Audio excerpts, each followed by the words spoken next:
बिस्मिल्लाहिर्रहमानिर्रहीम, अस्सलाम वालेकुम। प्रोग्राम एक्सपर्ट्स में मैं आपको खुशामदीद कहूँगी। नाज़रीन, आज सुप्रीम कोर्ट में प्रैक्टिस एंड प्रोसीजर एक्ट के हवाले से अहम समाअत हुई, जिसमें चीफ जस्टिस और जजेस साहिबान की जानिब से बड़े अहम रिमार्क्स भी सामने आए। पहले चीफ जस्टिस ने आज ही practice and procedure act case की समाअत मुकम्मल करने का इंदिया दिया था, लेकिन फिर यह समाअत 9 अक्टूबर तक मुलतवी कर दी गई। नाज़रीन, ये केस पार्लिमानी इख्तियारात के साथ नून लीग के लिए भी बड़ा इंपॉर्टेंट है, क्योंकि मुमकिन तौर पर नवाज शरीफ साहब को अपील का हक मिल सकता है। तो दूसरी तरफ नून लीग नवाज शरीफ की वापसी की भी तैयारियां कर रही है। गुज़श्ता कई दिनों से ये बातें बड़े ज़ोरों शोर से चल रही हैं कि नवाज शरीफ वापस आएंगे तो उनका बयानिया क्या होगा, हिकमत अमली क्या होगी, क्या वो जेल जाएंगे या जलसा गा। इस हवाले से राना सना ने उनकी हिकमत अमली तो बता दी कि नवाज शरीफ ज़मानत लेकर पाकिस्तान आएंगे और अदालत में सरेंडर करेंगे। इसके अलावा नाज़रीन, जो दूसरा बड़ा सवाल बयानिए के हवाले से था, आपको याद होगा कि नवाज शरीफ ने मज़ाहमती बयानिया अपनाने का ऐलान किया था, लेकिन उसके बाद फौरी तौर पर शहबाज शरीफ साहब उनके भाई लंदन भी गए और ख़बरें ज़ाहिर ज़राए के हवाले से, और हमने इस पर अपने प्रोग्राम में बारहा इस पर हमने बात भी की कि उन्होंने अपने भाई को समझाया। पहले तो ख़बरें ये थी कि नवाज शरीफ साहब अपनी ज़िद पर अड़े हैं, लेकिन फिर फाइनली ये खबरें आई कि वो मान गए हैं। आज जिस तरह से राना सना ने वाज़ेह किया है कि इस वक्त अगर हम भी सबको पकड़ेंगे और किसी को नहीं छोड़ेंगे कि गर्दान करेंगे, तो ख़ुद से और मुल्क दोनों से ज़्यादती करेंगे। दूसरी तरफ नाज़रीन, ख्वाजा आसिफ ने बड़ा इंपॉर्टेंट बयान दिया। पुरएतमाद अंदाज में उन्होंने ये दावा किया कि नवाज शरीफ चौथी बार प्राइम मिनिस्टर बनने के लिए पाकिस्तान आ रहे हैं। नून लीग की ख्वाहिश नाज़रीन अपनी जगह, दावे अपनी जगह, लेकिन क्या ये दावे पाकिस्तान के सियासी हक़ाइक़ के मुताबिक हैं, इस पर हम बात करेंगे। अब साथ ही ये भी सवाल उठाया जा रहा है कि नवाज शरीफ का सख्त बयानिया उनके लिए नुकसानदेह हो सकता है। तो नून लीग ने अब जब मफाहमती बयानिया अपनाने का फैसला कर लिया है, तो क्या अब सूरत हाल उनके लिए बदलेगी? इसी मुनासिब जो आज एक्सपर्ट्स के लिए हमारा पहला और बड़ा सवाल होगा, मज़ाहमत छोड़कर मफाहमती बयानिया अपनाना नवाज शरीफ को चौथी बार प्राइम मिनिस्टर बना सकेगा या नहीं। मैं पैनल का तारुफ करवा देती हूँ। अयाज खान साहब हैं, आमिर इलियास राना साहब हैं, फैसल हुसैन साहब, एसार राना साहब, डॉक्टर जमील अहमद खान साहब और बैरिस्टर अहमद पंसोता साहब आज के हमारे पैनल का हिस्सा हैं। मैं आप सबको खुश आमदीद कहूँगी। एसार राना साहब, मैं आपसे आगाज़ करूँगी। चूँकि जब नवाज शरीफ साहब ने एहतसाब की बात की तो तब भी मीडिया की ख़बरों में थे वो, क्या वो एहतसाब करेंगे तो किस तरह से होगा, तरीक़ाकार क्या होगा, ख़ुद शख्सियात का उन्होंने नाम भी बता दिया। और फिर फ़ौरन हमने हलचल देखी कि उनको मनाने के लिए पार्टी के सीनियर रहनुमा बशमूल जो उनके भाई हैं वो वहाँ पर पहुँचे, मरीम नवाज़ साहिबा भी पहुँची। अब चूँकि ये फ़ाइनल ज़राए के हवाले से ख़बरें आ चुकी हैं, इस पर बहस भी हो चुकी है, क्या वो मुफाहमत की तरफ जाएंगे? और जो ख्वाजा आसिफ कह रहे हैं चौथी बार वज़ीर आज़म बनने के लिए वो वापस आ रहे हैं, तो एसार राना साहब, ये जो मज़ाहमत छोड़कर मुफाहमत का बयानिया उन्होंने अपनाने का फैसला किया है, तो आपको लगता है कि ये चौथी बार वज़ीर आज़म बनेंगे? देखिए, बात यह है कि आज के जो ख्वाजा आसिफ और राना सनाउल्लाह साहब के गुफ्तगू है, उससे तो ऐसा लगता है कि ये तय हो चुका है कि नवाज शरीफ साहब चौथी बार वज़ीर आज़म बनने आ रहे हैं। तो फिर मेरा एक तजवीज़ है, अच्छा है वो उनके पैसे बच जाएंगे कि इंतखाबात के झंझट से बचा जाए और इंतखाबात पे जो पैसे खर्चने उससे बचाए जाए। हम वैसे ही मुआशी तौर पर बहुत ज़बू हाली का शिकार हैं, तो उन्हें डायरेक्ट वज़ीर आज़म ही बना दें और फिर उसके बाद उन्हें ये इजाज़त दे दें कि आप फौरी तौर पे साबिक जनरल, साबिक जजेस और जो जिन आपकी आंख में खटकते हैं उनको चौकों के अंदर सजाएं दे दें। और तीसरा फिर ये कर दिया जाए कि उन्हें कहा जाए कि आप ताहयात पाकिस्तान के वज़ीर आज़म हैं, क्योंकि 3 दफ़ा आपने जो इस मुल्क के अंदर इनकलाब लेके आए हैं और वो थोड़ा सा चे गवेरिया साहब और नेल्सन मंडेला साहब की नज़र से बच गया था, तो वो अब आप पूरा कर लें। बल्कि जब तक पूरा करें अपना चाह, जब तक आपका चाह पूरा नहीं हो जाता, क्योंकि ये पाकिस्तान, ये 25 करोड़ अवाम, ये आइन, ये कानून, ये अदालतें, ये इदारे सब उनके गुलाम हैं। और इतनी प्रिविलेज दुनिया के किसी हिस्ट्री में, अदालती हिस्ट्री में नहीं है कि एक 13 साल का सजा याफ्ता मुजरिम जो है बाहर बैठ के ये फैसला करे कि मैंने आके जनरल्स को, रिटायर्ड और जजेस को सजाएं देनी है, और उन लोग यहाँ पे जो उसके हैं वो कहें कि जी हम तो माफ नहीं करेंगे, हमारे कायद के जो दुश्मन है उन्हें। तो इस मुल्क को ऐसा करें, एक जंगल बना दें और इसमें जो वॉरियर्स हैं, ये जो कबीले हैं जंगजू, इनको खुली छूट दे दें कि जी आप अपनी मर्जी करें और जैसे आपका दिल चाहता है वैसे करें। अब रही बयानिया की बात, तो बयानिया कौन सा बयानिया कौम को, दुनिया को बेवकूफ बनाना, आप करते रहे वोट को इज्जत दो, और अंदर खाते शहबाज शरीफ डिग्गी के अंदर के जाके जनरल बाजवा के ग्रुप पैरों में बैठते रहे, और लंदन से बैठ के आप उनको वो एक्सटेंशन का वोट देते रहे। अब आपको बयानिया याद आ गया कि आपने एंटी स्टैब्लिशमेंट बयानिया लेना है, और उसकी भी औकात इतनी है कि शहबाज शरीफ साहब को फौरी तौर पे उल्टे पांव वापस भेजा गया कि जाके कहें कि ये चूरन भेजना बंद करें। अगर हमारा ही मियाँ हम ही म्याऊं म्याऊं करेगा तो फिर आना भी मुमकिन नहीं होगा। और उन्होंने अच्छे बच्चों की तरह उस बयानिए को उठा के जेब में रख लिया। लेकिन कल चादरा में जो परसों जलसा हुआ है वो मेरा ख्याल इनके लिए खासा अलार्मिंग है कि 20 फुट की गली ये पूरी तरह नहीं भर सके। तो उससे इन्हें ये समझ लेना चाहिए कि ये इतना आसान नहीं है जैसे ख्वाजा आसिफ कह रहे हैं कि चौथी दफा वो आके वजीर आजम बन जाएंगे। लोग भरे बैठे, बहुत भूखे हाल हो, उनका बुरा हाल है। वर्ल्ड बैंक ने जो रिपोर्ट दिए उसमें 1.25 करोड़ लोग मजीद खते गुर्बत के नीचे चले गए। तो ऐसा ना हो कि इनकी वापसी में लोग बिजली के पकड़ के और आटे के खाली थैले पकड़ के सड़कों पे इनके खिलाफ निकल आए, और ये खौफ इन्हें भी है। इसीलिए ये कोई ऐसे रास्ते तलाश कर रहे हैं कि ये हम महफूज तरीके से बजाय इस्तकबाल करवाने के डायरेक्ट वो हेलीकॉप्टर से मीनार पाकिस्तान उतरे और खिताब करके जाती उम्र बैठ गए। जी आमिर साहब, ये जिन खौफ का इजहार किया है राना साहब ने, जो कि नून लीग को हैं, वो समझते हैं, आपके ख्याल में वाकई ऐसा मुमकिन हो सकता है कि जब वो वापस आएँ तो उनका इस्तकबाल फिर इस तरह से लोग करें? महंगाई से सताए हुए लोग, जाहिर है PDM में उनके भाई प्राइम मिनिस्टर थे, ये बयानिया तो है, ये उनकी जान नहीं छोड़ेगा। लेकिन जो बुनियादी सवाल ख्वाजा आसिफ वाला, आमिर साहब, आपको लगता है कि अब इस बयानिए की वजह से नवाज शरीफ चौथी बार प्राइम मिनिस्टर बनने जा रहे हैं? देखें, लोगों की मुश्किलात को अगर हम कहें कि वो नहीं है और लोग गुर्बत के हाथों तंग नहीं हैं, उनके मसाइल नहीं हैं, तो फिर ज़्यादती होगी। मसाइल हैं, और जाहिर है कि वो शहबाज शरीफ गवर्नमेंट, PDM की गवर्नमेंट जो थी जिसमें पीपल्स पार्टी शामिल थी, उन लोगों ने उसको उरूज पे पहुँचा दिया। जाहिर है कि ये नहीं था कि जी जो 9 अप्रैल से पहले हुकूमत थी वो दूध शहद की नहरें बारी थी और हम सब बड़ी तारीफ़ें करते थे उनकी, ये बिल्कुल भी नहीं था। और वो अपनी मेराज पे थी मकबूलियत की, ये भी नहीं था। हाँ, इन्होंने हुकूमत की, अपनी पार्टी का वोट बैंक ख़राब किया, फंस गए। पाकिस्तान को डिफ़ॉल्ट नहीं होने दिया, ये एक बिल्कुल सही हकीकत है। किसी को तस्लीम करना है करे, जिसने नहीं करना नहीं करे। नवाज शरीफ 21 अक्टूबर को आ रहे हैं, उन्हें लोगों के सामने ही आना है।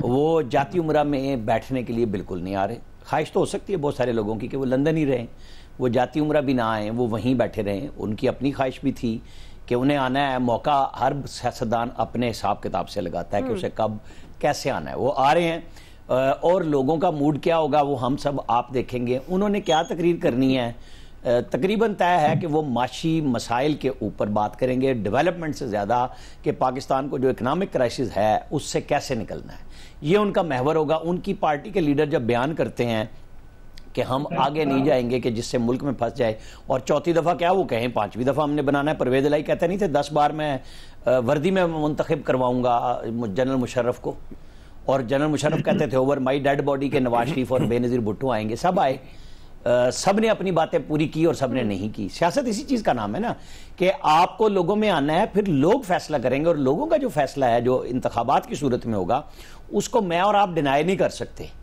अब वोटों का फैसला RTS पे होना है, कैसे होना है, ये तमाम सियासी जमातों का एक मसला है कि उन्हें अपने वोटर को लेके जाना है। खान साहब जेल में हैं, 5 साल के लिए नायल हैं, उनकी पार्टी इलेक्शन लड़ेगी और अपने इंतखाबी निशान पे लड़ेगी। वो नहीं होंगे, हो सकता है उनकी जो चेयरमैनशिप है वो 10 तारीख को तो इब्तदाई केस लगा इलेक्शन कमीशन में, और वो खत्म हो जाए अगले कुछ केसेस में, जैसे नवाज शरीफ की करा दी गई थी, क्योंकि सुप्रीम कोर्ट ने 11 रुकनी बेंच के फैसले को बेनजीर भुट्टो के 3 रुकनी बेंच से साकिब निसार साहब ने खत्म कर दिया था। क्योंकि हमारी सुप्रीम कोर्ट इस तरह है, आज आपने अभी सुप्रीम कोर्ट का जिक्र किया, और वहां चीफ जस्टिस बार बार कह रहे थे कि हम तो इस्लाम के ऊपर चलते हैं, कुरान में बात और इस्लाम में बात मुशावरत की है। तो मुशावरत जो है वो वोट का ही नाम है ना जमहूरियत के अंदर, कि लोग राय देंगे और उसके ऊपर आपको और हमें जाना होगा कि कौन किसको जितवाता है, कौन इलेक्शन लड़ने के काबिल होगा, कितने लोग लड़ेंगे। ये फैसले इन सब को, हमारे साथ आज बैरिस्टर साहब भी मौजूद हैं, वो अपनी बात करेंगे, हम सुनेंगे कि किस तरह इमरान खान साहब अपनी पार्टी को बचा के इलेक्शन तक ले जाते हैं, अपने लीडरों को ले जाते हैं। क्योंकि यहां पे हमेशा से दावा इस तरह ही होता है। अब नहीं मालूम कि PTI, पीपल्स पार्टी, PMLN कहां खड़े होंगे जब इलेक्शन हो रहे होंगे, लेकिन एक बात क्लियर है कि 30 नवंबर को जिस दिन हल्का बंदियां आएंगे उस दिन इलेक्शन शेड्यूल लाजमी तौर पे साथ ही आ जाएगा, चाहे वो 28 जनवरी हो, वो 4 फरवरी हो, वो कोई भी डेट हो, वो डेट उसी दिन अनाउंस हो जाएगी। फिर मैदान भी मौजूद होगा, बातें भी सारी होंगी, और 21 अक्टूबर को नवाज शरीफ आ रहे हैं तो 40 दिन उससे पहले वो अपना काम क्या दिखा सकेंगे, हम और आप उस पर तज्जिया करेंगे, बहस करेंगे। अयाज साहब, जाहिर है ये तो फिर अयाज साहब देखेंगे ना कि सियासी जमातें इंतखाबी मैदान में जाने से पहले क्या क्या वादे, ख्वाब, क्या क्या दावे करते हैं लोगों के सामने, जो कि नवाज शरीफ साहब भी जाहिर है यही करने आ रहे हैं। तो अयाज साहब, आपको क्या लगता है, राना सनाब कह रहे हैं कि जी अब हम इतने तो नहीं हैं कि मुल्क के साथ ज्यादती कर दें, इसलिए हम ऐसी बात अब नहीं करेंगे, तो ये जो एकदम से यू टर्न आया है बयानिए में, तो ये फिर वजीर वो जो ख्वाजा आसिफ साहब ने कहा है, तो फिर ये उनकी बात को सच समझें कि वाकई प्राइम मिनिस्टर बनने के लिए आ रहे हैं नवाज शरीफ साहब? ये गालिबन वही राना सनाउल्लाह है ना जिन्होंने कहा था कि 100% मामला तय पा गए हैं एस्टेब्लिशमेंट के साथ और जीरो रिस्क हो गया है नवाज शरीफ साहब की वापसी के लिए। आप कह रहे हैं ऐसा नहीं है, अब आज वो कह रहे हैं कि कोई ऐसी बात ही नहीं है, मफामत ही नहीं है। तो बयानिया तो राना सनाउल्लाह साहब चेंज कर रहे हैं, कायद तो बात ही नहीं कर रहे इस हवाले से। कायद ने कहा बयानिया चेंज करना है, वो तो एक बात हुई, जाके समझा दिया गया, चचा भतीजी फौरी गए, उन्होंने कहा जी मतलब ऐसे लेते बेड़ा गर्क ना करो, ले आते लो, उस तो बाद देखेंगे। अब ढके छुपे अल्फाज में राना सनाउल्लाह ने कहा है कि हम भूलेंगे नहीं उनको, मतलब वो उस बयानिए की इब्तदा तो कर रहे हैं। और वो जो जिक्र हो रहा था शादारा के जलसे का, जिसे अब ये कह रहे हैं कॉर्नर मीटिंग है, मुझे तो ये समझ नहीं आई कि ये पॉलिसी मेकर्स हैं कौन इस वक्त नून लीग के। भैया मरियम साहबा ने जलसा ही करना था तो जाके कसूर करती, मलिक अहमद खान से बेहतर तो जलसे की मुश्किल तरीन दौर में भी किसी ने नहीं कराए, वहां अच्छा खासा रश लग जाना था। या वो जो खोखर साहब हैं जिनको इस वक्त सबसे ज्यादा अहमियत है, उनसे कहा जाता है कि भी आप अपने हल्के में कराएं, जैसे मर्जी बंदे लेके आए। तो मुझे पहले तो समझ ही नहीं आई कि ये पता नहीं पीटीआई वालों ने शायद मशवरा दे दिया था मरियम नवाज की टीम को कि वहां जलसा कर लें।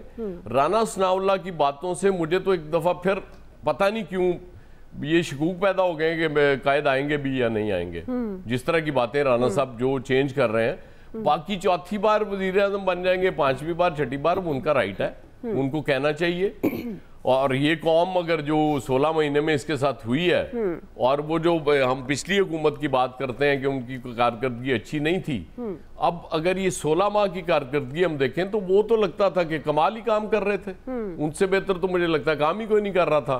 जो उसके बाद हमारे साथ हो गई, हम तो उस दौर में रो रहे थे महंगाई बड़ी हो गई है, बिजली के बिल बड़े आते हैं, पेट्रोल बड़ा महंगा हो गया, तो वो तो कुछ भी नहीं था। अब तो हालात, जिन हालात से हम गुजर रहे हैं, उन हालात को अगर आप उससे मुआवजा कर लें उस दौर से, तो वो तो इंतहाई बेहतर दौर नजर आता है आपको। देखिए, एक होती है एक लीडर के साथ मोहब्बत होती है, उसके वोटर की, सपोर्टर की, एक नफरत आती है दूसरे लीडर से और उस पार्टी से। ये बेसिकली ये इस वक्त तक ये दोनों पार्टियां, पीपल्स पार्टी और पीएमएलएन, ये लोगों की नफरत का ज्यादा शिकार है। इमरान खान से मोहब्बत शायद लोगों को कम होगी, लेकिन इनसे वो 16 माह की वजह से नफरत इतनी हो चुकी है कि मुझे नहीं समझ आ रही कि मेरे कायद जो भी बयानियां देंगे, जो भी माशी हल बताएंगे, लोग उसको किस तरह से एक्सेप्ट करेंगे। लोगों ने वो देख लिया ना, ये वही मरियम नवाज है ना जो कहा करती थी कि बस महंगाई को रिवर्स गियर लग जाएगा और अब हर चीज ठीक हो जाएगी क्योंकि शहबाज शरीफ साहब मैदान में आ गए, शहबाज की स्पीड हो गई। अब वो अपने वालिद साहब के बारे में कह रही है। अब जब छोटे कायद कुछ भी नहीं कर सके तो बड़े कायद क्या कर लेंगे।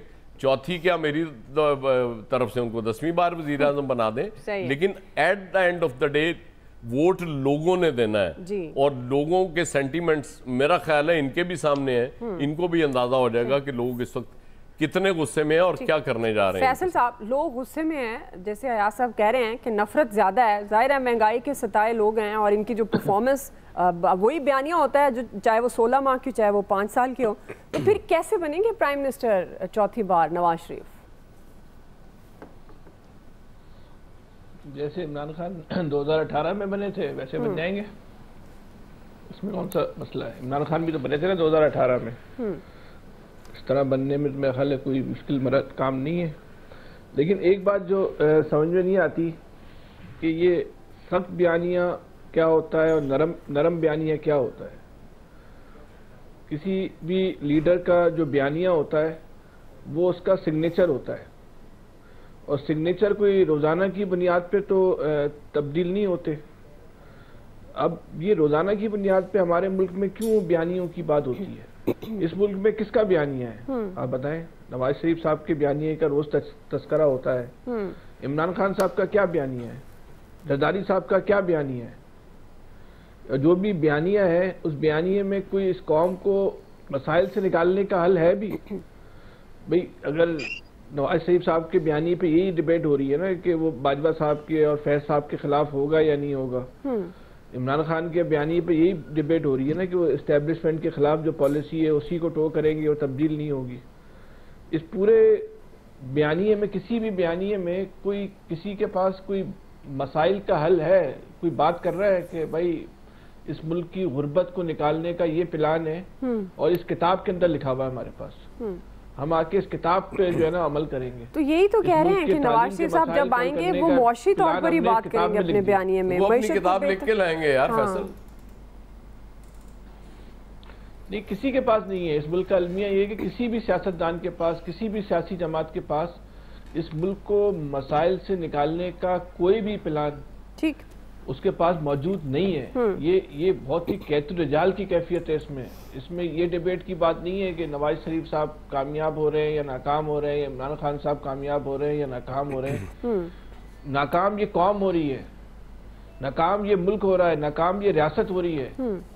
कोई भी इलेक्शन में वज़ीर आज़म बनता है, इन तीन लोगों में से कोई बनेगा ना। पीपल्स पार्टी अगर इलेक्शन हो जाते हैं, पीपल्स पार्टी, नून लीग, तहरीक इंसाफ, कोई भी बनता है, किसी भी बयानी की बुनियाद पे बनता है, किसी भी वजह से बनता है, धांधली से बनता है या मेरिट पे बनता है, 100% ईमानदारी के वोटों के साथ बन जाता है, चले ये बात कर लेते हैं। जी जी, उसके पास है इस मुल्क के को मसाइल से निकालने का हल। इसमें कोई इस पे डिबेट करने की जरूरत है। ठीक। नवाज शरीफ साहब के जो शहबाज शरीफ साहब के जो 14 माह थे, जी जी, वो इमरान खान साहब की जो 3.5 साल, पौने 4 साल की हुकूमत थी उससे बहुत ज्यादा बदतरीन साल थे। इसमें कोई डिबेट नहीं है। इंतहाई नाकाम तरीन अगर पाकिस्तान की तारीख में कोई हुकूमत आई होगी तो वो शहबाज शरीफ साहब की गवर्नमेंट थी। लेकिन जो इमरान खान साहब के जो पौने 4 साल थे वो भी नाकाम हुकूमत थी। उसने भी कोई पाकिस्तान को तरक्की की सिम में नहीं डाला था। ठीक। हम तो इस बात पे डिबेट कर रहे हैं कि उसके दौर में महंगाई ज्यादा थी, इस दौर में ज्यादा महंगाई थी। ये इशू नहीं है कि महंगाई किस दौर में ज्यादा थी। क्या उस दौर में हमने अपनी किसी सिम का तयन कर लिया था? क्या उस दौर में जो इमरान खान साहब इस कौम के साथ वादे करके आए थे उसमें किसी एक वादे पर, ज्यादा की हम बात नहीं करते, कोई एक ऐसा वादा या उनके मंशूर का कोई एक ऐसा नुक्ता मौजूद है जिसपे उन्होंने उस पर अमल कर लिया हो? ठीक है। देखिए अगर तकाबली हम जायजा लेंगे तो इसमें तो कोई अब दो राय नहीं है कि शहबाज शरीफ साहब की गवर्नमेंट तो बहुत ज्यादा नाकाम गवर्नमेंट साबित हुई। तो मैं एक आम आदमी की तो समझ ले जेब में कुछ भी नहीं बचा। लेकिन अब इन तीनों में से जो हुकूमत में आ रहा है वो क्या करेगा? ठीक है, ये बात भी जी जी बिल्कुल आपकी बात ये दुरुस्त है और यही बहुत बड़ा लैक है हमारे सिस्टम में, जो सियासी सिस्टम है। मंशूर जब देते हैं बड़ी बड़ी बातें होती हैं, जब इंतखाबी नारे भी लगाए जाते हैं, लेकिन जी मुझे ब्रेक की तरफ जी जी जी जी फैसला क्विकली।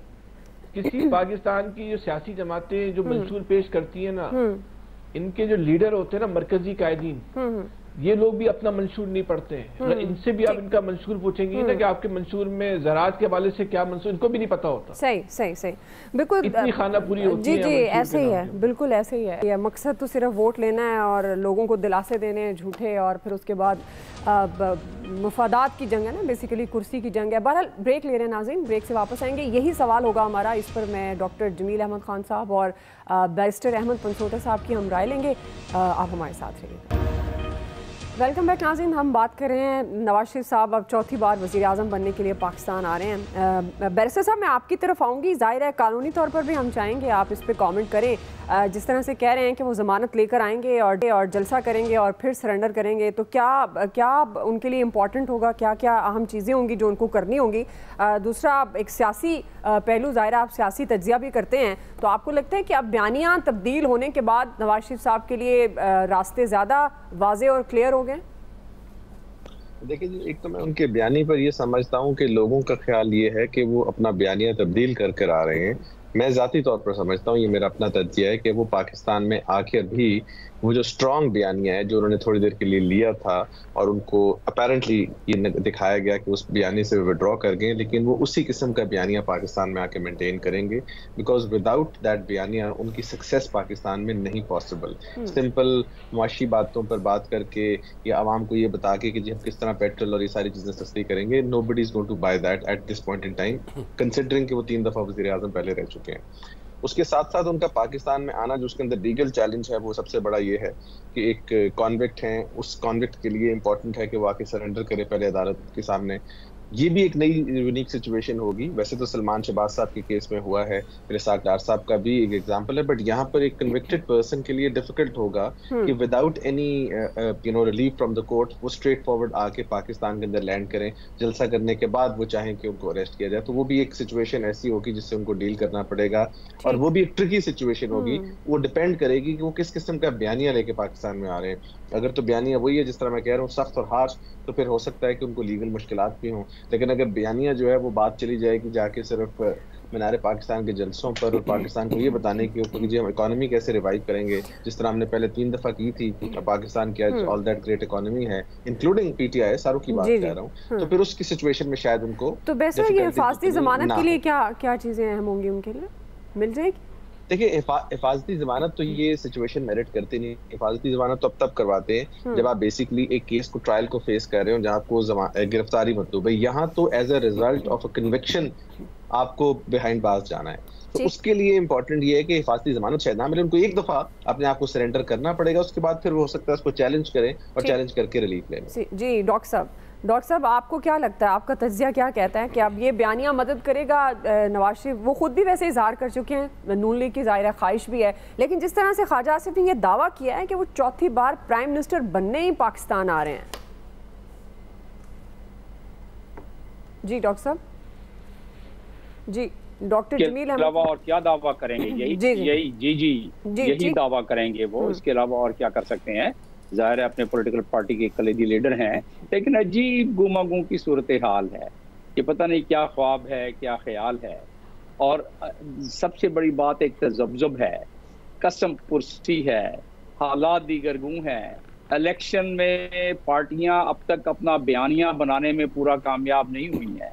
अभी हम नवाज शरीफ की बात कर रहे हैं, पहले एक बयानिया दिया गया, उसमें वही लाइन जो छोड़ के गए थे उस लाइन पर उन्होंने दोबारा काम शुरू किया, जिसमें कि उन्होंने एस्टैब्लिशमेंट को यानी कि जो पहले यहाँ रहे हैं जजेज और जर्नलों को आप जिक्र कर चुकी हैं, इस पर ज़्यादा तबसरा नहीं करता, लेकिन फ़ौरन जब उन्हें मैसेज मिला और उसके बाद मैसेज मिलने छोटे भाई की तरफ से और बेटी की तरफ से, तो बयान तब्दील कर लिया है।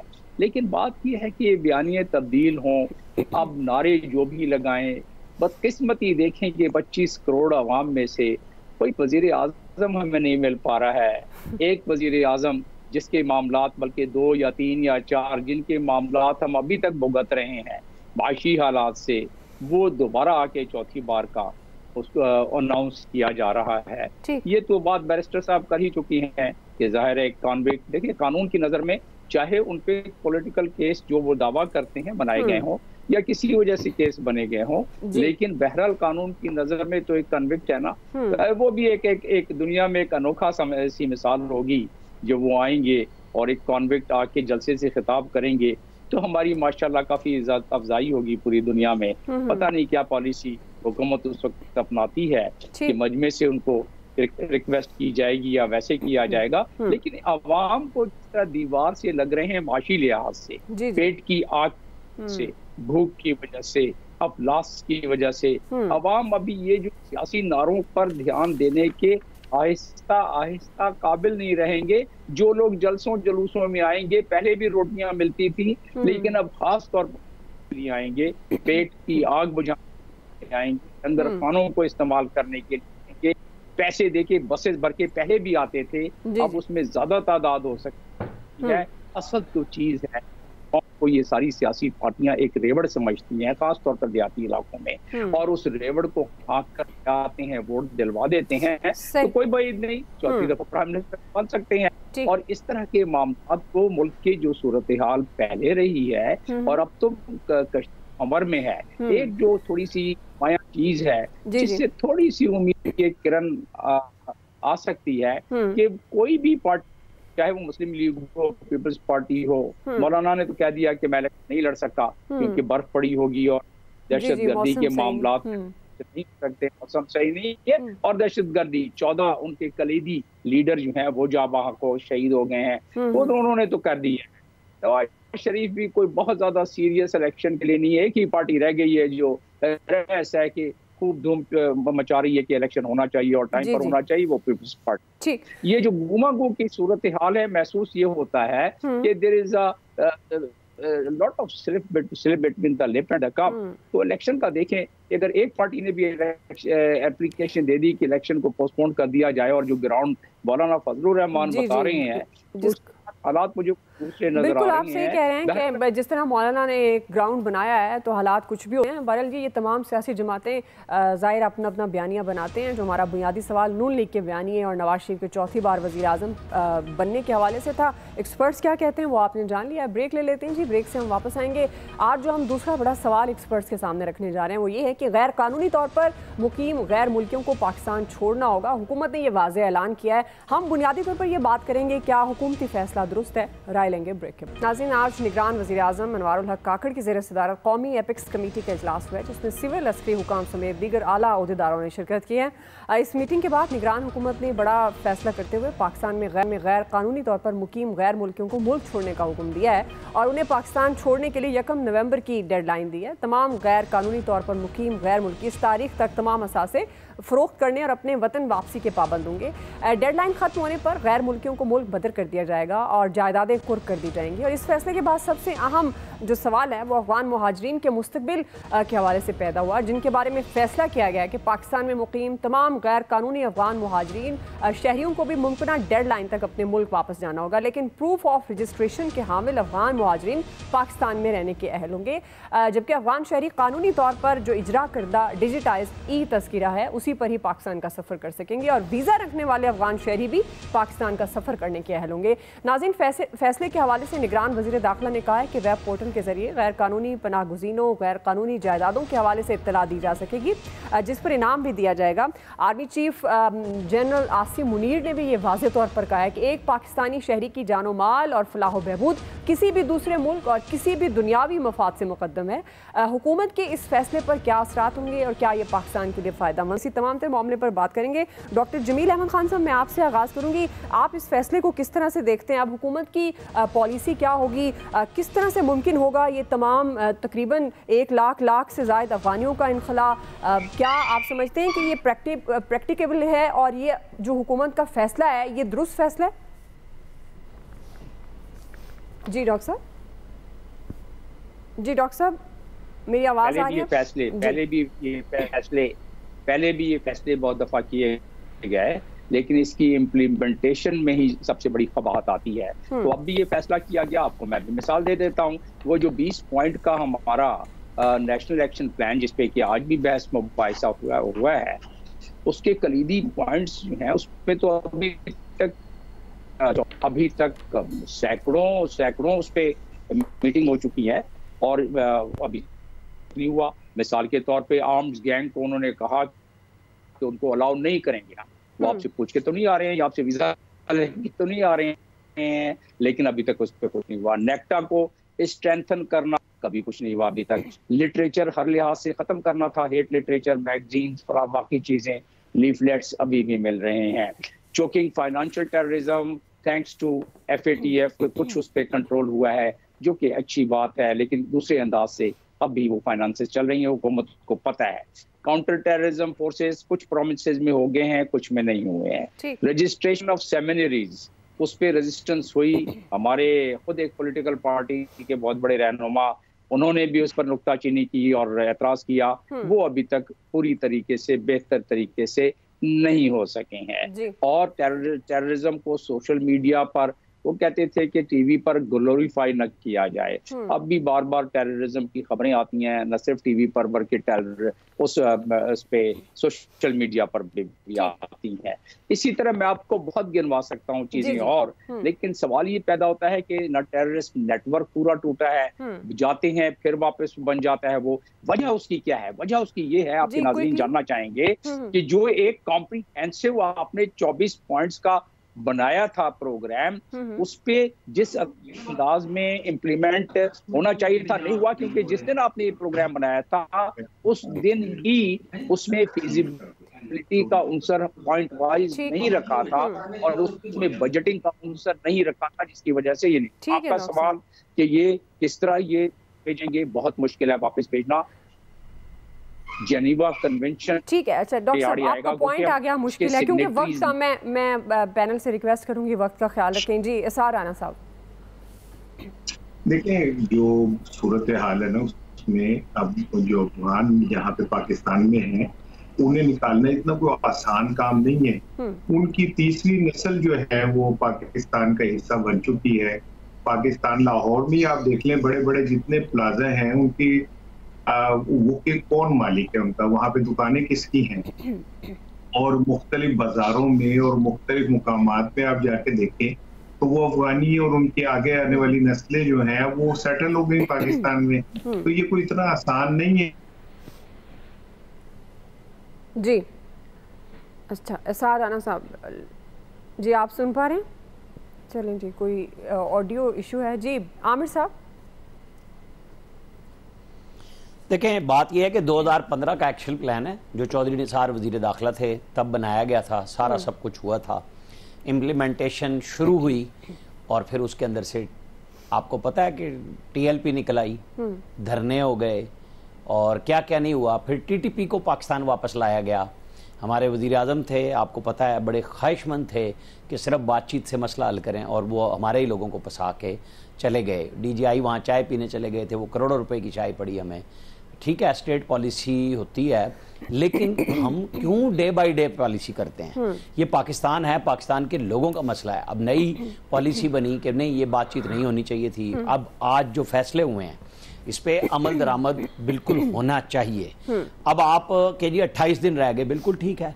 अब जब आप दावा कर रहे हैं तो मिलिट्री ज़ाहिर बॉर्डर के ऊपर अवेलेबल है, उनकी ड्यूटी वहाँ है, रेंजर्स हैं, ईरान हो अफगानिस्तान हो, कैसे लोग क्रॉस करते हैं, स्मगलिंग हो, जखीरा अंदोजी हो, फिर स्मगलिंग ये नहीं है ईरान से आ रही है और अफगानिस्तान जा रही है, यहाँ चीनी नहीं मिलती, यहाँ आपको पता है कि हर चीज अफगानिस्तान के नाम पे गायब हो जाती है। यहाँ माजरीन 4 मिलियन अगर हैं और हम इस्लामी भाईचारे में फंसे हुए हैं तो फैसला कीजिए ना जी। यहाँ लोगों को नेटवर्क सबको पता है कि किसके घर पे कौन सा किराएदार है, कौन अफगानी है जो रजिस्टर्ड नहीं है। आपने फैसला किया है कि जो नॉन रजिस्टर्ड है और गैर कानूनी तौर पर रह रहे हैं, बिल्कुल ठीक है, आपने उनको 28 दिन दे दिए हैं, लेकिन ये कहानियां ना बनाइएगा फिर महीने के बाद कि जी वो UN ने कह दिया, फलाने ने कह दिया। फिर कहानी ये नहीं होनी चाहिए, बल्कि फैसले हों, अमल दरामद हो, ताकि आम आदमी यहाँ का सुखी हो ना। मसला तो ये है। जी जी एसआर साहब, टेक्निकल इशू आ गया था, क्विकली कंप्लीट कीजिएगा अपना कमेंट। बस मैं यही कह रहा था कि देखिए, ये जो राणा साहब कह रहे हैं, मैं बिल्कुल इनकी बात से 100% मुत्तफिक हूँ कि ये इतना आसान काम नहीं है। उनकी तीसरी नस्ल पाकिस्तान का हिस्सा बन चुकी है। लाहौर के जो बड़े प्लाजे हैं उनकी मिल्कियतें उनके पास हैं, बड़ी जायदादें उनके पास हैं। तो ये इतना आसान नहीं है कि हम तो दूध में से मक्खी की तरह निकाल के उन्हें साइड पे रख देंगे और फिर एक ऐसे निगरान हुकूमत जो वैसे ही बड़ी कमजोर सी है और उसको खुद अपना नहीं पता कि वो करना क्या चाह रही है और वो खुद अपनी मर्जी से कुछ कर भी सकती है, यानी उसके लिए ये बहुत नामुमकिन सा टास्क है। आई एम सॉरी, आपके ये बयान देखने में बहुत अच्छा है, लेकिन वो वजीर दाखिला ये बयान सुना रहा था जो अगले दिन अपने ही बयान से मुकर गया था नवाज शरीफ के हवाले से। तो मुझे कुछ ऐसा लगता नहीं कि कोई बड़ी कोई ड्रास्टिक किस्म का कोई चेंज आएगी। देखिए, सबसे पहले तो मैं कौम को ये मुबारक देना चाहता हूँ कि 75-76 साल बाद रियासत इस नतीजे पे पहुंची है कि इस मुल्क के शहरियों की जान सबसे इम्पोर्टेंट है।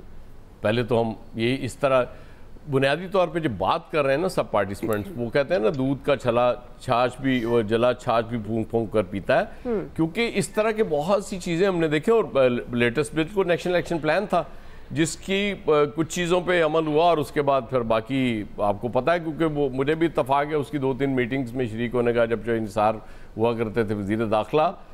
लेकिन बहुत मुश्किल होगा, ऑलमोस्ट नामुमकिन होगा, लेकिन कहीं से शुरू तो करना पड़ेगा। अगर आप शुरू करेंगे और उसकी कंसिस्टेंट होगी आपकी पॉलिसी, ये नहीं होगा कि गवर्नमेंट चेंज होगी और उसके बाद ये पॉलिसी चेंज हो जाएगी, फिर आपको रिजल्ट्स भी मिलेंगे। और मेरा ख्याल है कि अब मजीद ताखीर की गुंजाइश नहीं है हमारे पास। अब हमें इस पे अमल करके रिजल्ट लेना पड़ेंगे, वरना ये रियासत बड़ी तेजी से तबाही की तरफ जा रही है। जो हमने जिन चीज़ों पे आंखें बंद रखी हैं, अब आंखें खोल पे उन पे एक्शन लेना पड़ेगा। और मुझे पता नहीं क्यों, मतलब मैं आजकल ऑप्टिमिस्टिक होता नहीं हूँ, मैं ऑप्टिमिस्टिक हूँ कि चीज़ें ठीक होने जा रही हैं। ठीक, चलिए ऐसे ही होना चाहिए अगर चीज़ें ठीक होने जा रही हैं। तो फैसल साहब, देखिए मुश्किल मुझे तो नहीं समझ में आता है क्यों बात की जा रही है, मुश्किल है। नियत होनी चाहिए, नियत हो तो इससे बड़ा काम हो जाता है। हमने देखा है कि जब रियासत ने यहाँ फैसले किए तो बहुत सारे बड़े से बड़े काम यहाँ कर लिए गए, बड़े से बड़े काम ये हो गए। अगर अफगानियों को निकालना यहाँ से अगर पाकिस्तान की ज़रूरत है तो इस पर जो है तो फिर तो कंप्रोमाइज़ नहीं होना चाहिए। इस मुल्क में बर्मी भी गैर कानूनी तौर पे रह रहे हैं, बंगाली भी गैर कानूनी तौर पे रह रहे हैं, लेकिन बर्मी और बंगाली जो है वो पाकिस्तान के लिए इतनी मुश्किलात नहीं पैदा कर रहे हैं।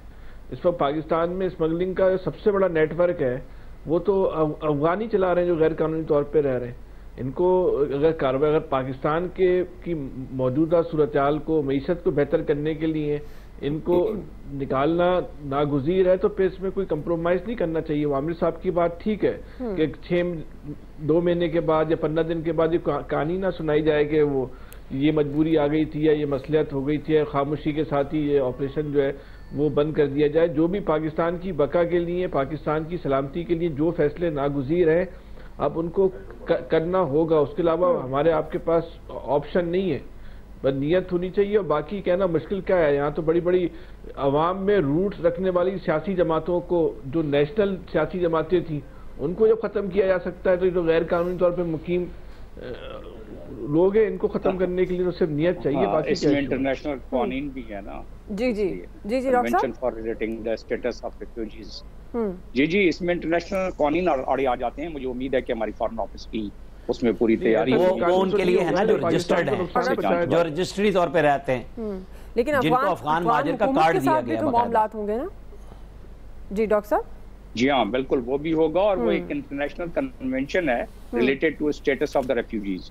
उसमें हर किस्म के रेफ्यूजीज आ जाते हैं। 1951 का ये एक ये है, और दूसरा ये है जिसमें इलीगल इमिग्रेंट्स का भी आ जाता है। बिल्कुल आप सही कह रहे हैं। बहुत सारे पहलू हो सकते हैं, बहुत सारी मुश्किलें हो सकती हैं इस फैसले पर अमल दरामद के लिए, लेकिन फैसला अगर अच्छा है और ये मुल्क को कौम के मफाद के लिए, रियासत के मफाद के लिए है, तो इसको फिर नेक नियति के साथ अमल दरामद भी होना चाहिए। और इस पॉलिसी को लॉन्ग टर्म ये पॉलिसी होनी चाहिए। ये नहीं कि एक हुकूमत गई और जब दोबारा दूसरी हुकूमत आएगी तो ये पॉलिसी भी उस हुकूमत के साथ खत्म। बहरहाल एक्सपर्ट्स इस बारे में क्या कहते हैं वो आप जान चुके हैं। आज के एक्सपर्ट से इतना ही। फीडबैक दीजिएगा। ख्याल रखिए। अल्लाह हाफ़िज़।